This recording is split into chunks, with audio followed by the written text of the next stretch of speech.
Hello students. तो last class में हमने प्योर सब्सटेंस देखा था। प्योर सब्सटेंस के अंदर हमने एलिमेंट एंड कंपाउंड्स पढ़े थे। किस तरीके से हम एलिमेंट आइडेंटिफाई करते हैं या कंपाउंड होता है वो भी देखा था। एलिमेंट्स का हमने एटॉमिक नंबर निकालने की कोशिश की थी, मास नंबर, और हमने वैलेंस इलेक्ट्रॉन और फॉर्मेशन, रेडिकल्स और फॉर्मेशन ऑफ कंपाउंड्स देखे थे। आज हम बात करेंगे आइसोटोप्स की। तो आज हम पढ़ने वाले हैं आइसोटोप्स।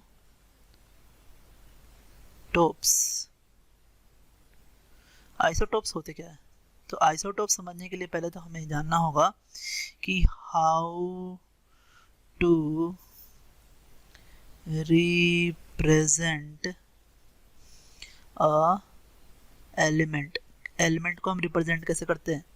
तो एलिमेंट का रिप्रेजेंटेशन क्या है कि पहले तो हम उसका सिंबल लिखते हैं, उसके साथ ऊपर मास नंबर लिखते हैं और नीचे हम एटॉमिक नंबर लिखते हैं। तो ये एलिमेंट का सिंबल हुआ, एक्चुअली सिंबल हुआ, और ये हुआ आपका मास नंबर, और ये पर्टिकुलरली आपका हुआ एटॉमिक नंबर। अब कुछ एग्जांपल देके मैं आपको बताता हूँ। फॉर एग्जांपल अगर मैंने कार्बन का लिखा तो कार्बन 12 इसका मास नंबर है, 6 इसका एटॉमिक नंबर है। अब अगर सोडियम लिखूँ तो सोडियम 23, 11। फिर अगर मैं आपके लिए लिखूँ हाइड्रोजन के लिए तो ये 11 होगा। तो इस तरीके से कैल्शियम 40, 20। तो ये आपका कुछ एग्जाम्पल था, हम इस तरीके से रिप्रेजेंट करते हैं। अब देखिए, हमें अपने टॉपिक पे आना है जो कि आइसोटोप्स क्या होते हैं। सो आइसोटोप्स समझने के लिए हमें ये समझना होगा, जैसे कार्बन के 3 आइसोटोप होते हैं। कार्बन के कौन कौन से आइसोटोप होते हैं वो देखो आप। ये 12, 6, ये 13, 6 और ये 14, 6। ये 3 आइसोटोप होते हैं। इनमें खास बात क्या है कि इनमें जो एटॉमिक नंबर है वो क्या है, सेम है, बट इनमें जो मास नंबर है वो क्या है, डिफरेंट है। ये डिफरेंट है आपका। तो हम कह सकते हैं कि isotopes are the atoms of a element having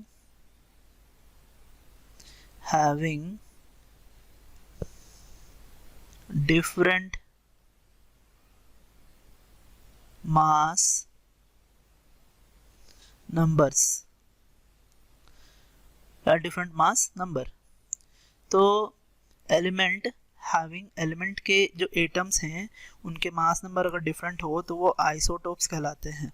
तो खास बात क्या है?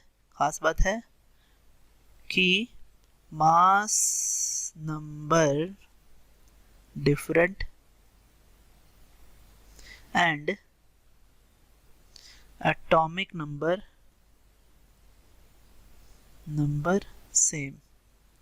अब होता क्या है, मैंने आपको लास्ट क्लास में या प्रीवियस कुछ क्लासेस में मैंने आपको पढ़ाया था कि mass number A is equals to P plus N and also Z is equals to P is equals to E for neutral atom, for atom which is neutral.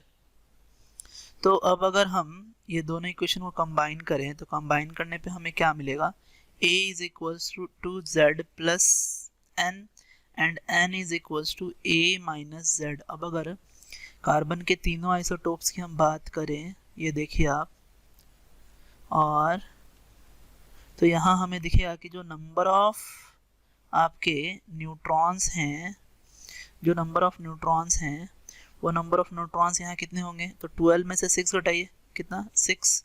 फिर 13 में से 6 घटाइए, कितना 7। और फिर 14 में से 6 घटाइए, कितना 8। तो यहाँ नंबर ऑफ जो न्यूट्रॉन्स हैं वो सिर्फ डिफरेंट हैं, बाकी सभी मीन्स आपके प्रोटॉन 6 6 एंड 6 ही हैं और इलेक्ट्रॉन भी 6 6 एंड 6 ही हैं।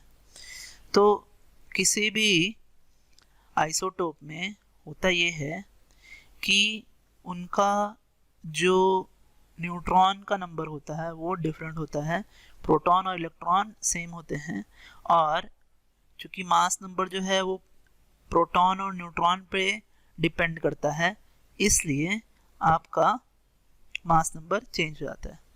अब अगर हम आगे चले तो हम चलते हैं अब अपने टॉपिक पे, जो कि आज मैं आपको चालू कर दे रहा हूँ। ये है आपका मोल कॉन्सेप्ट। अब मोल कॉन्सेप्ट में हमें एक्चुअली पढ़ना है पहले मोल। एक्चुअली मोल क्या है, मोल ही मेन है, यही हम जानते हैं यहाँ पे। तो मोल क्या है, तो मोल इट इज अ यूनिट। क्या यूनिट मेजर करता है, ये मेजर करता है अमाउंट ऑफ प्योर सब्सटेंस। और प्रीवियस क्लासेस में हमने पढ़ा है कि प्योर सब्सटेंस के दो क्लासिफिकेशन होते हैं, एक होता है एलिमेंट और एक होता है आपका कंपाउंड। ठीक है, ये हमने देखा। और फिर ये डिफाइंड कैसे किया जाता है, तो एसआई यूनिट ने इन्हें डिफाइंड कैसे किया गया है।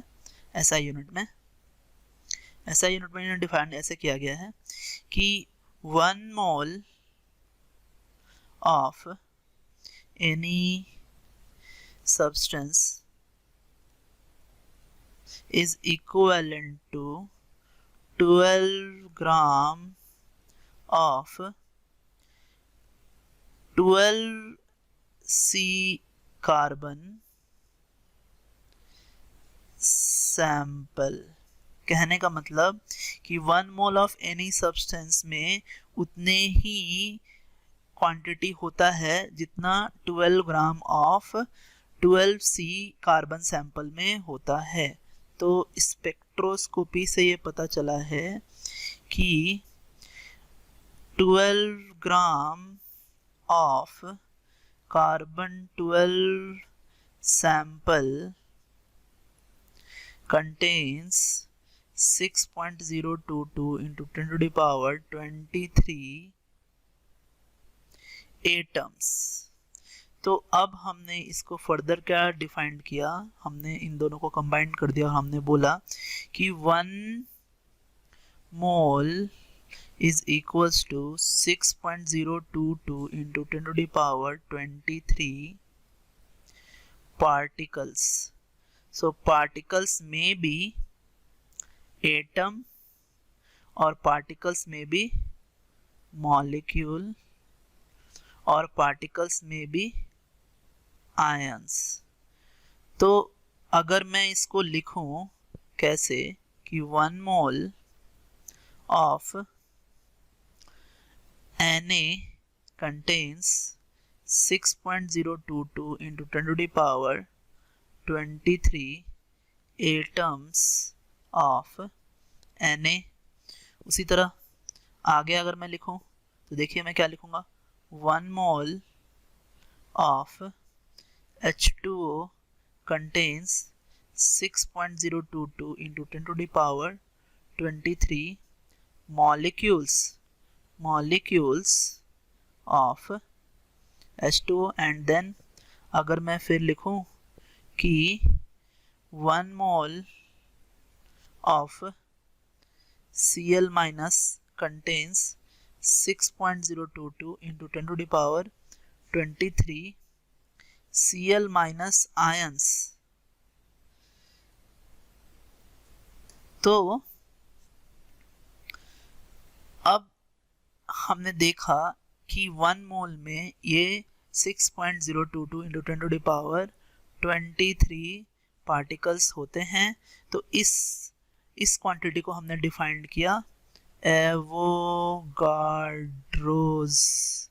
Number denoted by N subscript A, Na। तो हमें याद रखना होगा कि Na is a constant, Na is equals to 6.022 into 10 to the power 23 होता है। इसका कोई यूनिट नहीं है, ये आपका Na इज इक्वल्स टू इतना होता है। अब आगे हमें करना क्या है, कुछ क्वेश्चंस आएंगे। देखिए क्वेश्चंस कैसे आते हैं, इस पे इन पे क्वेश्चन आता है। ये इसको मैंने नाम दिया, मोल कंसेप्ट में बहुत सारे टाइप के सवाल होते हैं, तो मैंने इसका नाम दिया है टाइप 1 क्वेश्चंस। तो टाइप 1 क्वेश्चंस में आपको number of moles find out करना होगा। जैसे मैं क्वेश्चन लिख देता हूँ, find the number of moles in, देखिए पहला सवाल मैं लिख रहा हूँ 6.022 into 10 to the power 22 atoms of helium. फिर लिख रहा हूँ 3.011 into 10 to the power 23 molecules of H2O। और एक और लिख देता मैं कि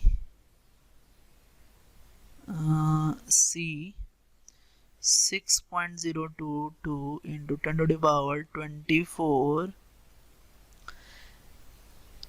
आयंस ऑफ Br माइनस। तो ये तीनों का हम लिखेंगे। तो देखिए वर्किंग फार्मूला क्या है, कैसे हम इसे बनाएंगे, इसका वर्किंग फार्मूला क्या है। सो वर्किंग फार्मूला, सबसे पहले हमें समझना होगा कि सवाल में दिया क्या क्या गया है। सवाल में आपको नंबर ऑफ पार्टिकल दे के रखेगा। अब नंबर ऑफ पार्टिकल क्या क्या हो सकता है, तो पार्टिकल आपका एटम भी हो सकता है, मॉलिक्यूल भी हो सकता है, और आयन भी हो सकता है। तो हमें करना क्या है कि चाहे एटम हो या मॉलिक्यूल हो या आयन हो, हमारा नंबर ऑफ मोल्स का फॉर्मूला होगा number of particles upon Na। ये अपना आपको ये आपका फॉर्मूला हुआ, जिसमें हमें मिला कि number of particles upon Na। अब देखें आप, हमारा ये क्वेश्चन है, ये क्वेश्चन में ए नंबर सवाल हम बना लेते हैं। देखिए ए नंबर सवाल का आंसर क्या आएगा, तो ए नंबर के लिए नंबर ऑफ पार्टिकल्स देख रखे हैं 6.022 into 10 to the power 22 upon Avogadro number से डिवाइड करो आप 6.022 into 10 to the power 23 divide करेंगे कितना आएगा, 0.1 आएगा। So 0.1 moles of helium. Option B number question देखिए, बी नंबर में क्या है, बी नंबर में है नंबर ऑफ पार्टिकल्स मतलब नंबर ऑफ मॉलिक्यूल्स यहाँ देख रखा है 3.011 into 10 to the power 23 by 6.022 into 10 to the power 23। ये दोनों कट हो जाएंगे, यहाँ से ये कट होगा, ये आएगा आपका 1/2 मोल्स ऑफ H2O। और लास्ट वाले सवाल में उसे आप जब बनाओगे तो उसका आंसर आएगा 10। सो सी का आंसर आएगा, आप खुद से बनाएं, 10 moles of Br minus ions. तो ये बच्चों आज का सवाल था स्टूडेंट्स, कि हमने देखा कि आइसोटोप्स क्या होता है। आइसोटोप्स का यूज़ हमने मोल कंसेप्ट के डिफिनेशन में देखा।